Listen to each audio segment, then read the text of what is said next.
আমরা হচ্ছি বাংলাদেশের প্রবাসী। গত আগস্টের 5 তারিখে আমাদের ফ্লাইট ছিল 5 তারিখ রাত 3:15-তে। হাজার হাজার প্রবাসী ঢাকার বাইরে থেকে আসছে, অনেক রিস্ক নিয়ে, জানমালের নিরাপত্তা নেই এদের। এয়ারপোর্টে আমরা বসে আছি গত 5 দিন ধরে, আজকে বসে আছি ফ্লাইটের অপেক্ষায়। গতকালকে রাতের 7 তারিখে ফ্লাইট ছিল, ওটাও ক্যান্সেল হয়ে গেছে। তারপর 8 তারিখে ফ্লাইট দিচ্ছে, এই যে গত রাত্রে আগস্টের 8 তারিখ, এই ফ্লাইটটাও ক্যান্সেল হয়ে গেছে। এখন আমরা হাজার হাজার প্রবাসী পথে বসে গেছি। বাংলাদেশ যে কোনো গভর্নমেন্ট আসুক বা যারাই দায়িত্বে আছেন, প্লিজ আপনাদের কাছে আমার অনুরোধ থাকবে, ইমিডিয়েটলি এই সমস্ত প্রবাসী ভাইদেরকে একটু ফ্লাইটের ব্যবস্থা করে দেন। কারণ আমরা সবসময় দেশের জন্য পরিশ্রম রেমিটেন্স দিয়ে আসছি। আমাদের কোনো সরকারের কাছে চাওয়া পাওয়া নাই, আমাদের শুধু একটাই চাওয়া, আমরা যাতে কর্মস্থলে ফিরে যেতে পারি, দেশের জন্য কাজ করতে পারি, রেমিটেন্স দিতে পারি।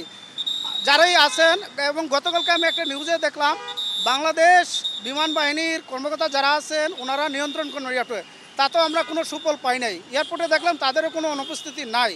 এখন আমরা এমন অবস্থায় পড়ে গেছি, না পারতেছি বাসায় যেতে, এয়ারপোর্ট ছাড়তে।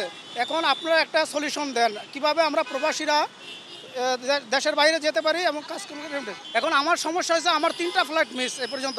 আমার 10 তারিখে আমার লাস্ট ডেট, ছুটির শেষ ডেট, যদি না পারি তাহলে আমার ভিসাটা বাতিল হয়ে যাবে।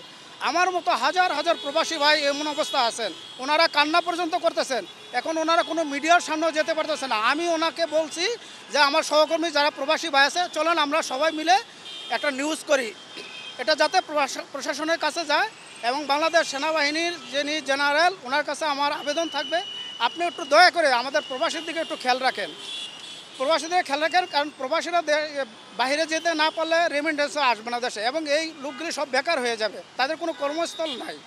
আশা করি বাংলাদেশ সেনাবাহিনীর প্রতি আমি শ্রদ্ধা ভালোবাসা রেখে বলছি, আপনি দয়া করে একটু আমাদের প্রবাসীদেরকে একটু খেয়াল করেন। বাস আমার এটুকুই চাওয়া বাংলাদেশের কাছে, আমার কোনো চাওয়া নেই আর।